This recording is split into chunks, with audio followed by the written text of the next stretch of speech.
కష్టం auto driver 6,000 మంది వైజాగ్లో ఉన్నారు. ఒక్కరి కష్టమైనా తీర్చారా? ఆటో డ్రైవర్ల కష్టాలు నాకు తెలుసు.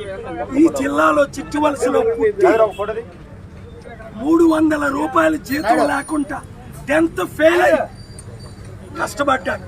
కనుక ఆటో మీ డ్రైవర్స్ మీరు ఓనర్స్ అవుతారు. ప్రతి ఒక్కరికి ఇల్లు కడతాను. ప్రతి ఒక్కరికి ఆటో లేని వారికి డొనేషన్గా 1,00,000 ఇచ్చి ఇంట్రెస్ట్ ఫ్రీ లోన్ ఇస్తాను. మీ పిల్లలకి బెస్ట్ ఎడ్యుకేషన్ ఇస్తాను. 3,10,000 మందికి ఇచ్చాను.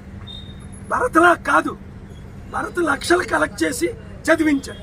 నేను లక్షల కోట్లు ఖర్చు పెట్టి మన పిల్లలు చదివించాను. ఉచిత వైద్యం ఇచ్చాను. నిరుద్యోగులకు ఉద్యోగాలు ఇచ్చాను.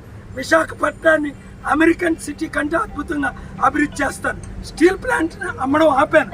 కనుక ఆటో డ్రైవర్స్ మీరు నా బ్యానర్స్ పెట్టుకొని దయచేసి 10 రోజులు కష్టపడండి. తర్వాత ఒక్కరు కన్నీరు విడవరు.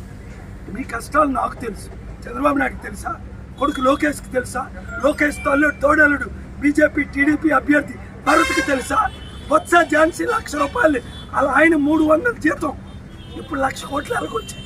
వాళ్ళని నమ్మకండి, కొండ గుర్తు కోటేయండి. స్టీల్ ప్లాంట్ అమ్మకాన్ని ఆపాను. 10 లక్షల ఉద్యోగాలు తెస్తాను.